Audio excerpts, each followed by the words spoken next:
gabi may bubukelya ako sa inyo. I don't know, baka nabanggit ko. Sa dami kasi binubuking natin dito mga palangga, hindi ko na mabilang. Okay? Pero ano yung statement ni Senator Amy? Kung inyong hihimayin ang aking pagmamahal at pagtitiwala at paniniwala sa iyong kabutihan, husay at pakikipagkaibigan ay hindi kailanman magmamaliw. Ano ba yung magmamaliw? Bigla ko, teka lang, i-translate na yun natin yung magmamaliw. Okay? Para mas magkakaintindihan tayo. Hindi mawawala ata. Mawawala, di ba? Hindi Hindi mawawala. magmamaliw, mawawala. Okay? Yeah. So ibig sabihin nito ay pinapakita niya yung suporta niya kay Inday. Sabi niya, ako ay iyong kasama sa bawat hakbang. So sa bawat hakbang ni Inday ay sasamahan daw niya. Lingid sa inyong kaalaman, okay, talagang yung friendship nila is ganito. Okay? Talagang, alam niyo, nung nakita ko yan una si Inday sa noong 2017 sa kasal ng anak ni Senator Amy na si Michael sa Ilocos na ako inimbitahan. Talagang close yan sila. I mean, hindi ko naman nakita na sobrang close, but doon ko nakita yung friendship nila. Okay, since ganyan yung statement ni Senator Amy, so ito po'y hudyat na suportado niya si Inday hanggang sa dulo kung ano man yung gagawin niya at ilalaglag ba niya yung kapatid niya? Sana, laglag niya si Kuting. Niya o siya yung malalaglag? Ganito lang yan, Senator Amy. Okay? Sabi ko nga sa mga nakaraang vlog ko, nabobolja kita, nabobolja ka namin, kasi hindi mo kami pinaglalaban. Kasi hindi mo ginagawa yung sinabi mo na ang gusto mangyari ng tatang mo. Okay? Sabi ni Jerry, wag magtiwala. Okay, ngayon, eto lang yan. Yeah, puno ng drama si Amy. Amy. Mahirap mapagkatiwalaan yan. At yung iba alam ko. Alright? Ganito. Ang gusto ko, narinig mo to, Senator Amy, nababasa mo naman, okay, na nababasa mo naman yung sentimiento ng tao. Alright? So, mamili ka. Ilalaglag mo ang kapatid mong bangag. Yes. O ikaw, ang ilalaglag namin. ang ilalaglag ng taong bayan kasama ang kapatid mong bangag at buong pamilya mo. Correct. Kasi, nung kinampanya mo, okay, nung niligawan mo si Inday, when I say ligawan, di ba, kinuha nyo yung kanyang puso para mag-tandem kay Kuting. Alam mo na, ito po yung nakarating sa akin. Ganito kasi yan. I don't know kung naikwento ko ito. Pero ikwento na natin kasi total, tuloy-tuloy na ito. Ganito kasi yan mga palangga, ayon sa ating puting ahas. Ang mangyayari kasi ganito, dapat ang magpapatakbo ng gobyerno, di ba, si Kuting ang mananalo, si Inday ang Vice President. Si Amy ang magiging, kumbaga, pinaka-alter ego ng kanyang kapatid. Maganda naman yun, kung yun ay para sa Pilipino. Yun po ang naging usapan dyan. Oh. Kaya si Inday napapayag Kaya pumayag si Sarah. na makipag Tandem. kay Bangag Jr. dahil sa kanilang mga usapan ayon sa puting ahas na pabubutihin nila, gagawin nila yung pagbangon at unity team. Yun talaga, in fairness, yun po yung intention. Alam ko yan before. Yan pala ang plano. Hindi ko alam kung nakwento ko na to. Ni Baka mali ko Amy. na. O baka bangag lang ako ngayong araw na to dahil sa kaka-edit ng picture. Anyway, so yan po yan. So dapat kasi hindi makikialam si Liza Tanas. Pero na-denggoy sila ni Liza. Oh. Nabudol sila dahil imbes na yun ang usapan na patatakbuhin nila, na-mention ko na, sabi ni Joe Mac, okay? Ayusin nila yung unity team, continuity from the Duterte at kukunin nila yung mga mabubuting nagawa ng tatay ni Senator Amy at nagawa ni Pangulong Duterte, yun ang i-apply nila dapat sa Pilipinas. Okay? Yun ang sinasabi at si Kuting, siya yung magiging, ang advisor niya is si Amy. Wala namang masama na mag-advise. Alam mo, wala namang masama kung si Liza ang yung advisor ni Marcos Jr. kung para sa tama yung kanyang advisor. Alam mo, para sa akin, walang masama kung si Lisa ang talagang nagdedesisyon in terms of ganito, kung ang desisyon niya ay para sa kabutihan ninyo. Alright? So yan. Ngayon mga kababayan, kaso lang tinraidor sila ni Lisa. Di ba natala ninyo? Even itong si Senator Amy ay nagre-request ng helicopter para sa kanyang charity. Hinaharang ni Lisa kasi insecure nga siya. Si Amy mismo nagsabi niyan sa akin through text messages sa Viber in 2022 na insecure si Lisa sa kanya. Talagang meron silang hidwaan na gano'n. But ito lang ang sa akin. Madinggoy Okay. talaga sila kasi si Lisa ang Ang dami asawa. nang sinabi ni Senator Amy na, yung ang kapatid ko, di ba, nagdasal pa doon kay Brother Joey Villanueva. Sabi ganun, hipuin niyo po ang kapatid ko na siya ay napapaligiran ng demonyo, ganyan-ganyan, di ba? So galit yung taong bayan, galit kayo. Okay? O sabi ni Rosalita, I agree, okay lang si Lisa for good para sa to all of us, pero sarili niya inunan niya. Exactly. Kasi kaya nga may mga cabinet secretary si Marcos Jr. yung presidente, hindi lang naman siya ang nag-iisip sa lahat ng bagay. Kaya nga tignan ninyo, kaya may mga cabinet kasi hindi naman si Marcos Jr. ang magdidesisyon at yun yung mga what do you call it, yung mga pinapipirman sa kanya mga papeles, whatever, kung ano man yun, ay naisala na ng kanyang cabinet secretary. So wala akong problema sa akin talaga kung si Amy ang kanyang alter ego, kung si Lisa o sinong demonyo, as long as for the people. Correct. Sa kabutihan ng Kaso taong lang, bayan. mga kababayan, Okay lang ito yun. ngayon ang challenge natin kay Senator Amy. Tama kayo, nabudol niya tayo. Pero pwede Nadinggoy niyang kayong i-redeem lahat. sarili niya. Nadinggoy Hanggang ni June Lisa 30 Tanas. Okay? Pwede niyang i-redeem o before June 30 kasi, di ba kayo ay hingi ng hingi. Mahalika, nasa na yung video, ganyan. Actually, alam na Senator Amy kung kanino yun o kung sino-sino may hawak nun. Pwede kong sabihin yun sa inyo pero hindi ngayon. May sumisit-sit. Parang sitsiritan. Alright? So mga kababayan, eto yan. Okay? Kaya, Senator Amy, kung naririnig ka, kung totoo itong sinasabi mo, mamili ka. Ilalaglag mo ang adik mong kapatid o kasama ka sa paglaglag, kasama ang taong bayan na ibabalusok namin kayo sa kumunoy. Correct. You have to redeem yourself kasi ang issue ngayon, hindi na ito tungkol sa inyong vested interest. If you love your people, na sinasabi mo, nagkakagulo na sa South China Sea. Exactly. Nagkakasakitan na.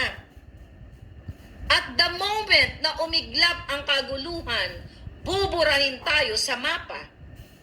Kung hahayaan mo, Senator Amy, natikisin dahil sa dugo na nanalaitay sa'yo, dahil kapatid mo, over sa 100-something million Filipinos. Sabi ko nga sa inyo mga kababayan, di ba? Let's talk about timeline. Kasi we all know that they're waiting for June 30th. Maka 2 years si Inday. Okay, fine. Pagbigyan natin. Number 1, ang laki ng kasalanan ni Senator Amy sa bayan nang pinatakbo niya si Marcos Jr. na ito ay addictus benedictus. Correct. Ulitin ko, Senator Amy. Alam niya yun na addicto si lumuhod ka BBM. kay Pangulong Duterte. Maraming nakakita nun nung ikaw ay nakiusap na wag nang isama si Kuting sa PDEA list. narco-list. Narco-list. Kasi baka pwede mong kausapin na magbagong buhay. Pero hindi, nagkamali ka, nabudol din si Pangulong Duterte. Simula nung lumalaki si Marcos Jr., alam mo na addict siya. Correct. At alam mo din, alam ng mga kamag-anak mo, na galit din ngayon sa kay Marcos Jr. Kaya, alam naman natin, lahat tayo ngayon buisit sa pangalang Marcos, di ba? Pero in fairness, may mga Marcos na galit din. Yes. Okay, May sa mga father's pinsan side, si ni Bangag Jr. Bangag dahil sa Jr. ginagawa naggalit din niya, sa for your kanya. information. So ngayon, Senator Amy, alam na alam mo na si Marcos Jr., ang kapatid mo'y walang kwentang anak. Correct. Di ba nakalagay nga yan sa diary ni Marcos Sr. ng pinaka-problema niya, pinos ni Sandra ng Maisog, Canada, ng Vancouver. Nakita ko yun na ang pinaka-worry nila, yung kanyang anak na si Bangag na adikto na lazy. I think yun. Comment ka nga dyan. Ano eksaktong comment dyan? So anyway, alam na alam mo, Senator Amy, na nung tagumatayon ng tatay mo, yun o tagumatayon, nasa deathbed siya, dying na siya, hinagilap mo pa o hinagilap niyo pa si Marcos Jr. kasi para siyang kangkarot na pakalat-kalat dahil adictus benedictus nasa barkada, bangag na bangag, at last few minutes ng bago bawian ng tatay, ang iyong ama, ang inyong ang iyong ama, doon lang siya dumating. Hinanap niyo pa. Wow. Ganon? Hindi po pwede pa sinungalingan yan. Oh. Okay? Susuka mo na yan, alam mo rin Amy. na ang mga Romualdez, galit na galit ang tatay mo sa pamilya ni Martin Romualdez, hindi nga yan siya makapasok sa bahay nyo sa Makiki, Hawaii. Tama? Dahil ang mga Romualdez ang sinisisi ng tatay mo kadahilanan ng pagbagsak niya. At ngayon, sinong sisisihin ninyo? E di sarili ninyo. Dahil ang kapatid mong bangag at walang backbone na tinotolerate mo ay patuloy na ginagago tayo. Buti sana kung tayo po ay ratratin ng China. Kung yan ay gusto ng China, gusto nyo talagang burahin ang mapa ng Pilipinas, unahin nyo ang Malacanang. Correct. Unahin nyo ang Malacanang, unahin nyo ang Senado at Kongreso. Baka matuwa pa ang taong bayan. Uunahin nyo yung mga bahay nila. Unahin Isang sila singot lang yan. padalhan ng missiles. Malacanang muna, bumbahin pag una. So, yan, masaya yan. Ngayon, Senator Amy, ang dami mong kasalanan sa bayan. Ano yung kasalanan mo? Ang pagpapatakbo sa kapatid mong bangag. Masisisi mo ba itong mga palangga ko na no more Marcos Romualdez pati Araneta dahil niloko mo kami? Pero pwede mong i-redeem ang sarili mo sa pamamagitan ng ikaw mismo mag-utter, magbuka sa iyong bibig. Although sinabi mo yan na hindi mangyayari na ipapagkanulo mo ang kapatid mo, then, di wag mong gawin. At antayin mo ang hagupit ng taong bayan. Sinabi mo, okay, meron kang sinabing off-cam.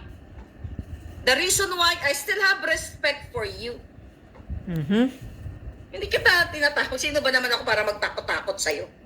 Hindi ko palang pwede sabihin ang sinabi niyang off-cam. May sinabi kang off-cam na alam ko na yun pa, yung parang hibla na lang ang pinangahawakan ko na gagawin mo. And you do it. Kapag yung kapatid mo umabot pa ng SONA sa July 22, makikita mo ang hagupit ng taong bayan. No way out ka na. Mamili ka. Ang kapatid mong bangag na wala naman kwenta ang buhay o yung almost 120 million Filipinos na sinasalang niya sa nakakalungkot na pwedeng mangyari sa Pilipinas, na burahin ang mapa ng Pilipinas, burahin ang buong pamilya ninyo dahil sa kabangagan ng kapatid mo na gusto niya ng bratatatat o nuk-nuk-nuk, yun o the nuk-nuk-nuk, di ba? Gusto niyang pausukan ang buong Pilipinas para mabura kayo. Lahat kayo. Do you think kapag nag-explode yung Cloud9, mala-clouds yan di ba? I hope you get what I'm talking about here. Pag nag-explode yan ng bonggang-bongga, baka nga talagang mabura tayo sa mapa. Bako, buti sana, pag yan ay isinaboy sa ating bayan, sabi ko nga, doon mapupunta yan sa mga bahay nila sa Forbes Park. sa Malacanang. Pero kawawa rin yung mga inosente dyan na nagtatrabaho lang. Buti sana kung pwedeng mamili yan. Ito kay Kuting na to. Ito kay Lisa, unahin natin. Kay Tambaluslos. You know what I mean? So, kung ikaw ay totoo sa sinabi mong mensahe kay Inday Sara na sasamahan mo siya sa paghakbang, ang testimonya mo bilang kapatid na yes, nagkamali ako, kunyari magsalita ka mga kababayan, pasensya na po kayo, ako ay nagkamali na pinremote ko ang aking kapatid, pinatakbo ko na alam ko since bata pa kami ay bangag na siya at talagang addictus benedictus, wag na nga tayong maglokohan. Kaya nga. Kasi pag lumagpas ang June 30, nag-worry kasi doon ako sa tao eh. Sasabihin ko ang pangalan, pero baka hindi. Kasi baka magurgur. Baka unahan si Lisa magurgur. Alam mo kung ano yung tinutukoy ko. If you love the Philippines, patigilin mo na ang kapatid mong bangag. Kaya nga, ikaw lang talaga, It's Senator either Amy. pag-resignin mo o taong bayan ang hihila sa kanya. Huwag mo na sanang dagdagan pa ang kasalanan mo sa taong bayan. Yung mga expose mo sa Chacha, na nakita mo na kung sino ang mga binayaran ni Tambaluslos, ikaw mismo. Saan napunta itong mga laban-laban natin ito? You have to speak up. I don't know kung ano ang laro ni Inday. Gusto ni Kuting may gera para maka-martial law siya. Eh, sinabi nga ni Atty. Glenchong sa speech kanina na kadahilanan na kumbaga yung tatlong gusto nila, Chacha, yung dalawa, yung Chacha at saka itong ang yung gusto niyang Magkagera. bratatatat, Mention mo na nga para lang. manatili sila sa pwesto. Ako, I'm looking forward. Kasi kung ito gustong gawin, alam mo, nasa kamay din ni Senator Amy para mapigilan ang gerang nalalapit. Kaya nga. Kasi may time pa, ilang date na ngayon? Senator Amy, anong date na? June 20. You have 10 days to prove to the Filipino people na you are for the Filipino people. Nakita mo, may may nabasa akong article na, okay, basahin ko lang to. May nag-send sa akin. Mga palangga. Okay daw. Itong si pangalan nito, June 20. Ito daw ay itong sulat ni June 20, My Talk with Amy, sabi ni Jose Alejandrino. Who is Jose Alejandrino? Okay, Amy Marcos asked me to call her. We had a good example of use, which I won't post here in its entirety. The long and short of it, Amy has been talking to many groups to explain the terrible state we are in. So, nakipag-usap daw si Amy sa mga grupo kasi I believe umiikot si Amy sa Mindanao. Nakikipag-usap siya sa mga leaders doon. Okay, sabi niya dito, but they are all scared. Okay, the long and short of it, Amy has been talking to many groups to explain the terrible state we are in, but they are all scared, she said. Takot daw. The majority of her colleagues in the Senate won't move because they are beholden to the powers that be. The business tycoons and scared because the BIR might look into their business and tax returns. So ayaw magsalita ng mga kasamahan niyang sa Senado dahil baka silipin ni Lisa Canas ang kanilang mga tax return na hindi sila nagbabayad ng tax. Imagine ninyo, dito sa statement na ito, talong-talo ang taong bayan dito. Takot ang mga senador ninyo na pinagkatiwalaan ninyo, na binoto ninyo at binabayaran ninyo na magsalita laban sa mga bangag o ipagtanggol kayo kasi nag-aalala sila sa kanilang personal na interes na mahalukay ang kanilang mga negosyo na hindi sila nagbabayad ng tax. Tax evasion, graft and corruption, bribery, pasok lahat. Lahat ito ay dapat matanggal itong mga senador na ito na sinasabi dito sa usapang ito. O, sabi pa dito, ito ay pag-uusap daw nila ni Senator Amy. Okay? The generals are scared of being replaced, which is true. Di ba? Pina-floating sila. Isa yan sa mga expose ko. Her mother is too old. Teka, sulat ko lang to si General Chofilo. Paalala niyo to sa akin, ha? Okay, pag-usapan natin si General Chofilo mamaya na naka-witness ng pangingidnap o extraction ni Lisa. Okay? So this is, sabi niya, the generals are scared of being replaced. Her mother is too old to talk to her son. To reason. The palace is infested with demons. Tagal ko nang sinabi yan. The Her palace brothers is prefer to infested. listen to his wife than to Amy, his sister. Kasi nga, under desire si Marcos Jr. Okay? Baka naman, mismo, tinatakot ni Lisa Tanas si Marcos Jr. na ilabas, ipakalat yung kanyang mga kalaswaang video or polboroni. Yun. Pero Talagang ganun yun. Bina-blackmail unahan muna siguro to, ni Lisa Senator si Ivy. Okay, sabi dito, Amy Marcos is afraid Jr. an incident in the West Philippine Sea will bring us to an open war with China. Takot ka pala eh. Ako din takot. Para sa ating mga kababayan. Ngayon, she agrees with me the Spratlys is outside the coverage of the Philippine-US Mutual Defense Treaty. What can we do? Yun daw ang tanong ni Amy. Please let me know if you have an idea.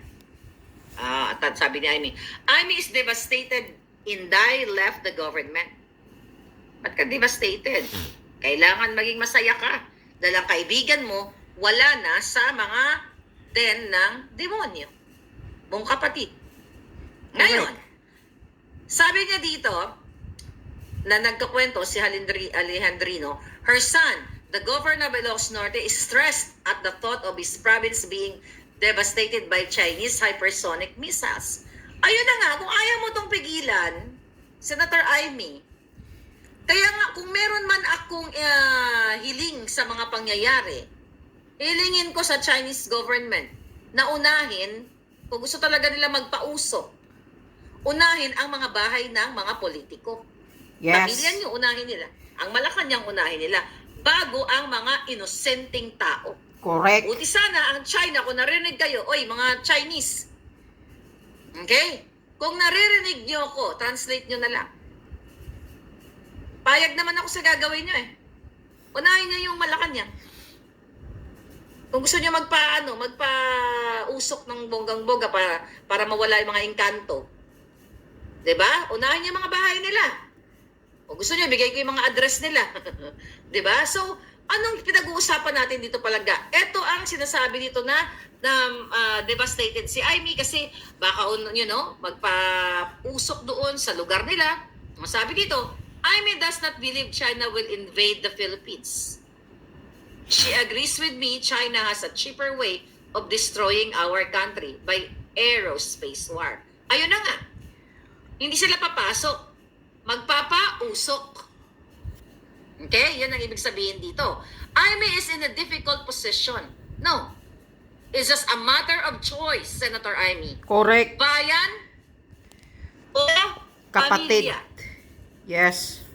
Anong pipiliin mo? Yung 100, more or less 120 million Filipinos, mga kabataan, mga sanggol, na gayon palang uusbong, o ang kapatid mong bangag na wala namang kwenta ang buhay niya dahil ever since nang ipinanganak siya sa mundong ito, nagparty, nag-addictus, nagnakaw, nakipagtsurbahan, o kung ano-ano pa. Sabi niya dito sa nagsumulat, she's doing her best to convince people of the consequences of war with China. Tama naman yun. Dahil walang panalo sa pakikipagbanggaan sa China. Dahil wala nga kayong makain, ulit-ulitin natin, wala nga kayong pambiling bigas, papausukan pa kayo, talaga namang mabubura kayo sa mundo. At ang aftermath niyan, do you think saan kayo tatakbo?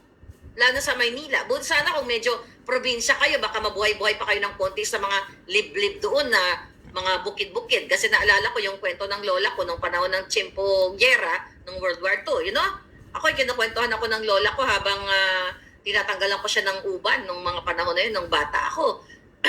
Sila ay naghukay ng mga tunnel sa bukid. Yung mga anak niya nandoon sa ilalim, sa bundok-bundok nung panahon ng giyera sa Bisaya.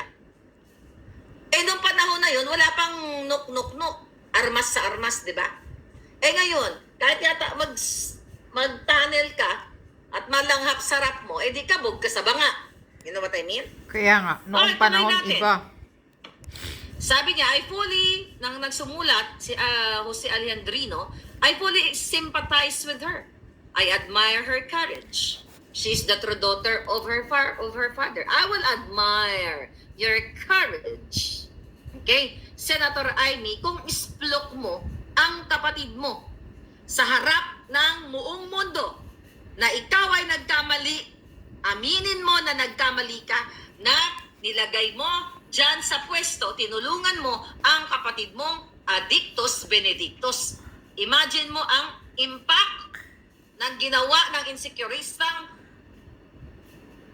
Bartek mong sister-in-law. Walang ginawa kundi nakawin ng pera, party. Kung courageous ka, based dito sa sinasabi ng writer na ito, na nagsisimpatize sa'yo, nag-a-admire sa'yo, then prove it. Prove it to the world na you are for the Filipino people. Kasi kung wala kang gagawin, kaya nga sabi ko, I still have respect for you. Nakita nyo, hindi ko siya minumura. Hindi ko minumura si Senator Amy. Kasi I'm still holding doon sa hibla na yon na sinabi niyang off-cam na gagawin niya. You know what I mean? Sabi ng writer, tuloy natin, what can we do? There is only one way, and that is for Filipinos from all walks of life to take power back into their own hands. At ikaw, Senator Amy, ang pinaka-powerful to expose your brother Yes. and your sister-in-law and lahat ng Araneta Romualdez if you love your country. Kasi kung ako nasa katayuan mo at yung kapatid ko ganyan, binababoy ang pinipeste niya ang 100 million Filipinos. Correct. Isa lang naman ang buhay niya. Exactly. Bubukilya mo na. You choose. Sa isang buhay, dalawang buhay, over sa 100 million Filipinos, if you are makadiyos at makabayan. Kung makatao ka. Your choice. There is only one way, and that is for Filipinos from all okay, nabasa ko na yan. The alternative, sabi niya, war and destruction where hundreds of thousands, if not millions of Pinoys will perish. Baka mabura nga ang buong Pilipinas. It often takes death and destruction on a large scale to make people return to their good sense. And do you think kayong mga sumuporta sa mga dilawan, nakita niyo hindi ko kayo inaaway. Ang inaaway ko yung mga politikong sinuportanin. Hindi nila kayo sinasamahan. O gusto niyo magtapang-tapangan din. Do you think pag pinasinghot kayo ng usok, ng nuk-nuk-nuk, makakapag-isip pa kayo ng tama? Do you think makakapanood pa kayo ng vlog ko? Mawawalan ang internet, mawawalan ng power, mas kukontaminate ang mga water supply. I-distract ang mga simbahan, i-distract ang mga ospital. Sino ang gagamot sa inyo? Saan ka kayo kukuha ng pagkain kung kayo ay sa shawiran ng usok? You know what I mean, di ba? Shawera ng So, usok. makukontaminate even may pagkain ka. Kay mayaman ka, kay mahirap ka, kapag na-contaminate ka ng sinasabing usok na yon, you're not gonna survive, darling. Correct. So enjoy your excursion. Magpakasarap na kayo sa buhay nyo ngayon. Kasi dito kayo dadalhin. Okay, next. Ano sabi nito? Okay.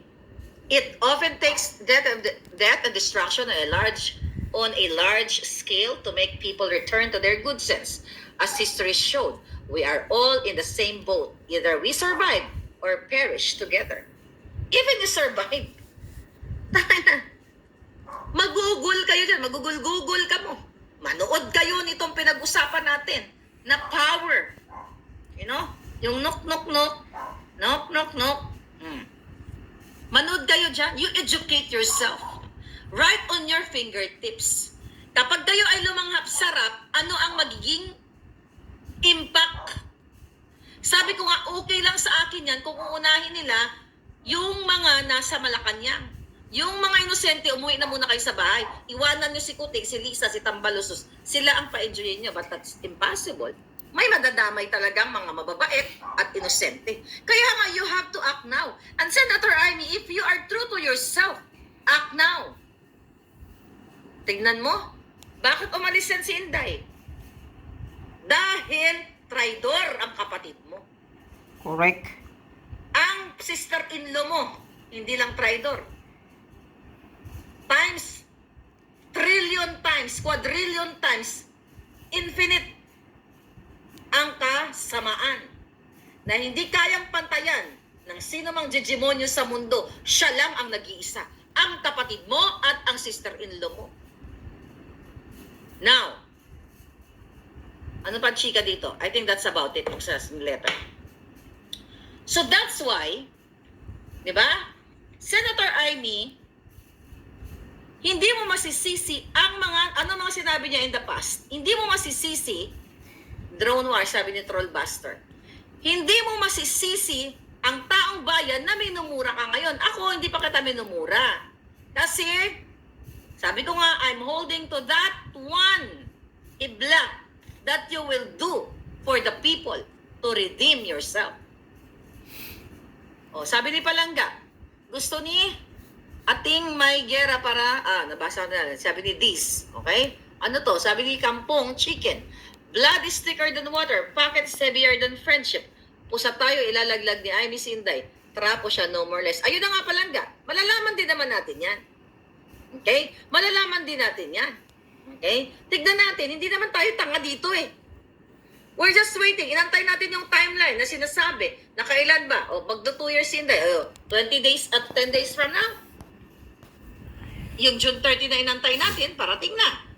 Okay, hakbang na maisog Canada, sabi ni Palangga Sandra, Bongbong is our principal worry. Ayan, sabi, yan yung nakalagay sa diary. Bongbong is our principal worry. He is too carefree and lazy. Okay? Okay. Yan, sinend mo nga Palangga. O yan, nabasa ko na. Ayan, thank you ga. Yan ang sinabi ni Marcos Jr. kay Kuting sa kanyang diary. Kaya alam na alam mo to, Senator Amy. Doon kanina sa statement ko, na tagumatayon na mamamatay na yung tatay mo, hindi nyo pa mahagilap si Marcos Jr. And your family, the Marcos side, galit na galit din kay Kuting. Kung sino-sino man yung mga yon, di hulaan nyo na lang. Ngayon, itong mga statement mo na kesyo na sa hahakbang ka sa pagsama mo si Inday sa bawat hakbang, patunayan mo. Right? Patunayan mo. Sabi ni Gonzaga, Marcos manggagamit. That's true. Correct. Patunayan mo, Amy Gonzaga, Marcos. totoo naman lahat ang sinasabi. Kaya nga sabi ko, Kasi ikaw ang dahilan. i-redeem. Kaya nga sabi ko, mamili siya. Ilalaglag mo ang kapatid mong bangag o kasama ka sa paglaglag. Lahat kayo. Anong gusto nyo? At least kung magsasalita ka, masisave ka. O, mapapatawad ka ng taong bayan. Correct. Ang bangag mo, at least nailigtas mo ang 120 Taong million Filipinos. And now,